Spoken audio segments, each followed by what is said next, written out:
Assalamualaikum warahmatullahi wabarakatuh.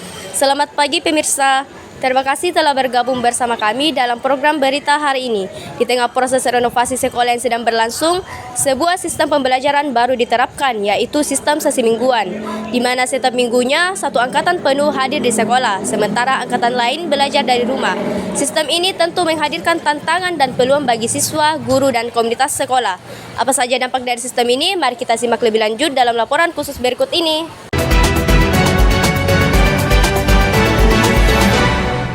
Sejak renovasi sekolah, seluruh kegiatan belajar mengajar harus disesuaikan dengan sistem sesi mingguan.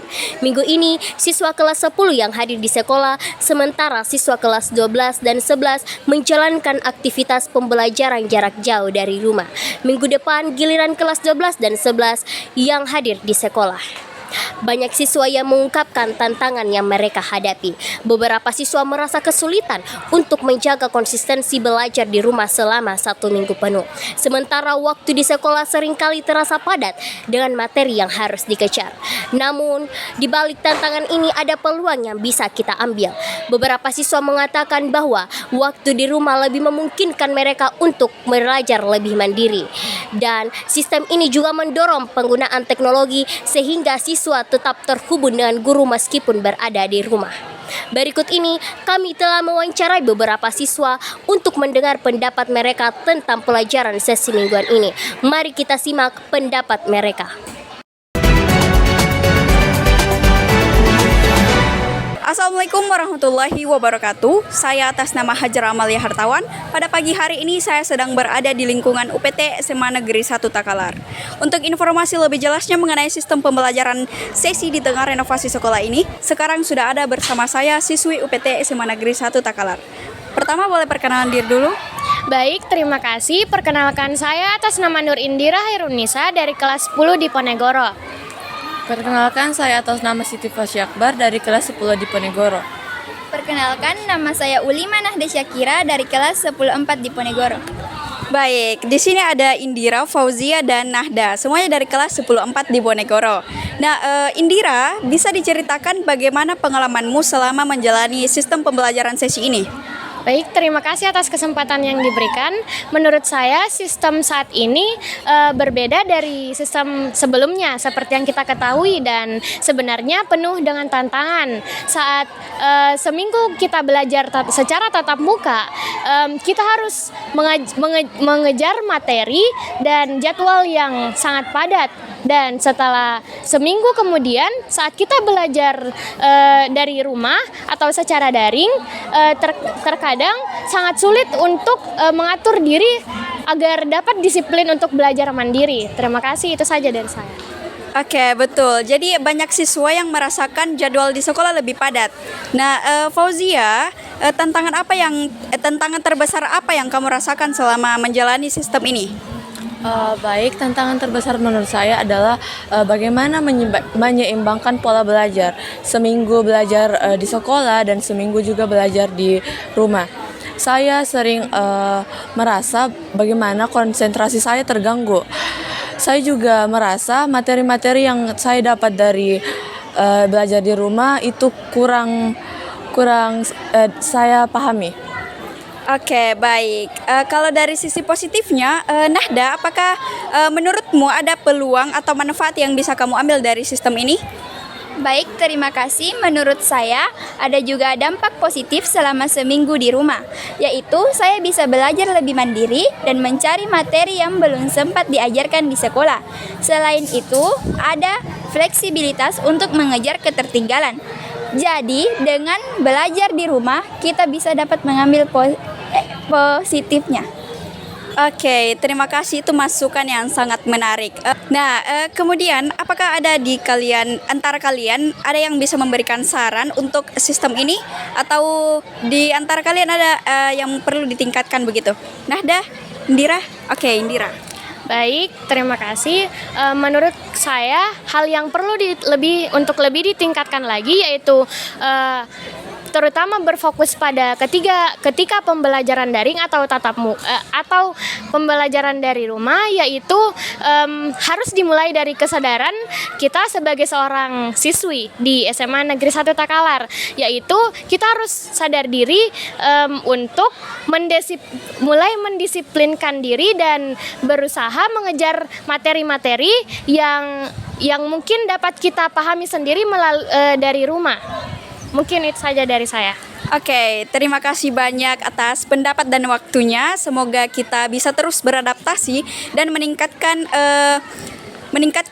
sistem ini. Terima kasih. Oke.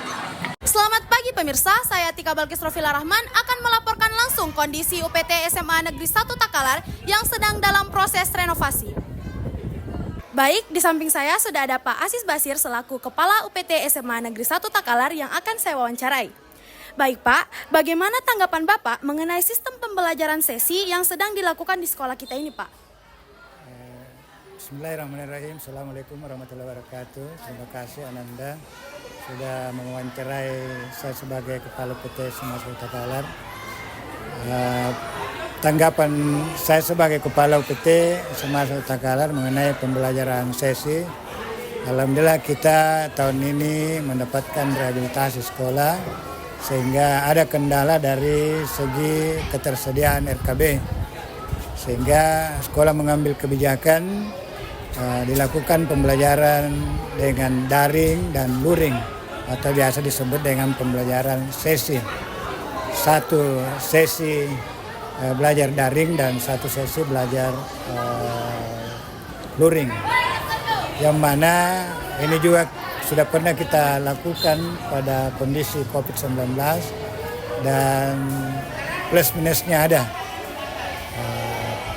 Plusnya ya bisa kita lebih memaksimalkan teknologi, tapi dari segi negatifnya juga ada karena anak-anak kurang bisa terkontrol dalam pelaksanaan kegiatan pembelajarannya. Sehingga ini harapannya mudah-mudahan pembangunan ini cepat selesai karena banyak hal yang kurang bisa kita maksimalkan, terutama dari segi pembinaan karakter peserta didik UPT SMA 1 Takalar. Dan ini saya yakin kalau berkepanjangan bisa menyebabkan perilaku karakter anak-anak kita bisa menurun, termasuk dari segi rapor pendidikan yang tahun 2023, rapor pendidikan kita dari segi literasi dan numerisasinya kurang. Dan ini bisa saja juga berimplikasi terhadap kegiatan pembelajaran kita, sehingga untuk memaksimalkan kegiatan pembelajaran bisa tidak terwujud. Ya. Selanjutnya Pak, apa saja yang menjadi peluang dan tantangan selama proses pembelajaran sesi di sekolah? Seperti yang saya sampaikan tadi, peluang dan tantangannya itu tadi, karena anak-anak atau peserta didik dengan gurunya tidak bisa berinteraksi langsung.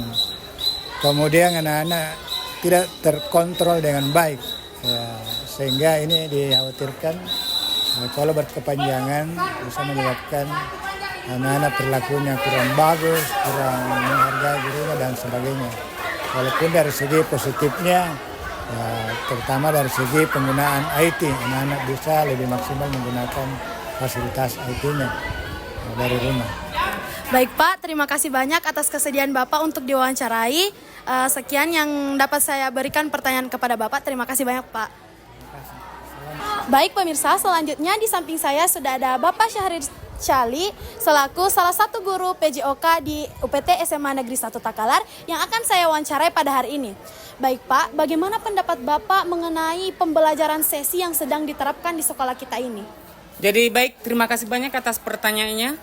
Dari kelas 11.3 ya? Iya Pak. 11.3, wah luar biasa pertanyaannya. Jadi di UPT SMA Negeri 1 Takalar, proses pembelajaran ada dua.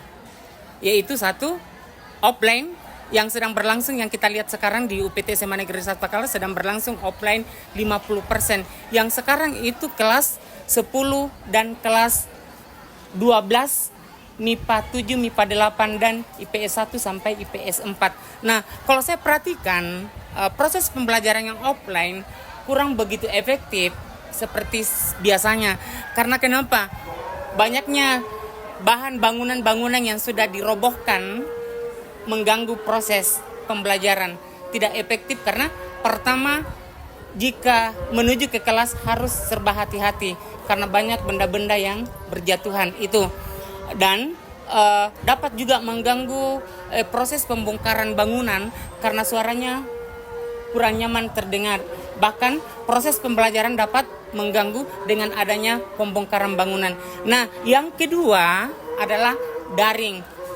Tidak perlu saya jelaskan bahwa daring itu sangat berdampak negatif bagi pelajar UPT SMA Negeri 1 Takalar. Karena kenapa? Tidak semua siswa UPT SMA Negeri 1 kalangan mampu atau kalangan atas, tetapi ini butuh yang namanya pembeli data, butuh tempat yang lebih bagus jaringannya. Karena kapan tidak bagus jaringannya, kadangkala guru beranggapan, wah kenapa ini siswa keluar masuk, penilaian negatif terhadap siswa. Padahal bukan siswanya yang berlaku seperti itu, tetapi jaringan yang tidak bersahabat. Nah, saya kira dengan adanya daring, siswa UPT SMA Negeri 1 Takalar tidak maksimal mengikuti proses pembelajaran secara online. Baik Pak, selanjutnya apa sih peluang dan tantangan yang Bapak rasakan terutama pada mapel PJOK? Tantangan bagi saya untuk mata pelajaran PJOK yang offline itu lapangan sangat terbatas karena bangunan-bangunan yang habis dibongkar itu ditempatkan di lapangan. Sedangkan pembelajaran PJOK membutuhkan lapangan yang bisa dimaksimalkan. Namun yang sekarang itu tidak sampai 50% tidak terisi dengan bahan bangunan. Itu kendala dari proses pembelajaran PJOK. Nah, proses pembelajaran daring sangatlah berdampak negatif bagi PJOK. Karena kenapa? Untuk mengirim video, untuk ikut daring melalui Zoom, itu harus mempunyai data yang sebanyak mungkin. Karena membutuhkan pada saat online, kadangkala siswa kehabisan data pada saat belum sampai 1/2 pembelajaran langsung out. Mohon maaf, dataku habis, jaringanku tidak bagus. Pengiriman video tugas juga begitu. Alasan jaringan, tidak ada data. Saya kira itu. Nah, ya.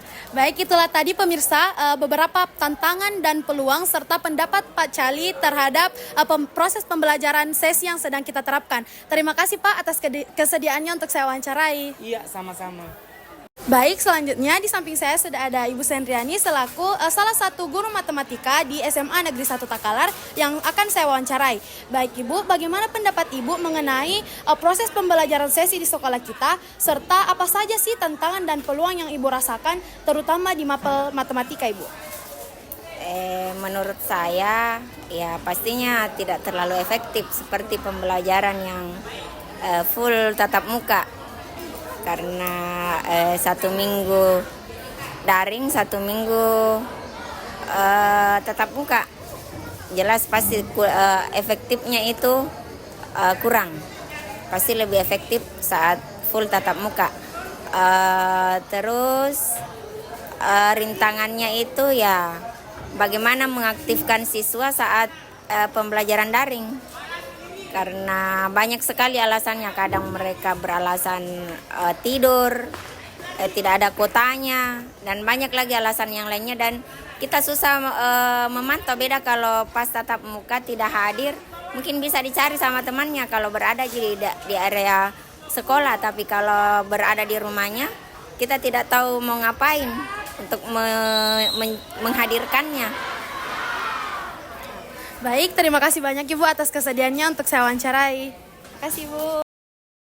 Baik, selanjutnya di samping saya sudah ada Ibu Yupriana Asis selaku salah satu guru kimia di SMA 1 Takalar yang akan saya wawancarai. Baik Ibu, bagaimana pendapat Ibu mengenai pembelajaran sesi di sekolah kita serta apa saja tantangan terutama tantangan dan peluang yang Ibu rasakan terutama di mapel kimia Bu? Sesi daring. Sesi daring dan luring Bu. Menurut saya pembelajaran ini mungkin memang tidak disenangi oleh siswa, tetapi ada hal-hal positif yang bisa kita ambil dari pembelajaran daring dan luring ya. Karena kita harus menerima kenyataan ini, jadi kita tinggal melihat apa hal-hal baik yang bisa kita dapatkan dengan pembelajaran daring dan luring. Kalau luring kan tentu bagus karena langsung, tapi daring pun tidak kalah bagusnya karena kita bisa menerapkan metode-metode aplikasi-aplikasi yang bersifat online sehingga siswa lebih berbasis digital, lebih mengenal teknologi. Jadi bagi saya daring dan luring itu adalah jalan yang baik untuk mendapatkan ilmu. Baik, itulah tadi pendapat Ibu Yup tentang pembelajaran sesi yang diterapkan di sekolah kita ini. Terima kasih banyak Ibu atas kesediaannya untuk diwawancarai.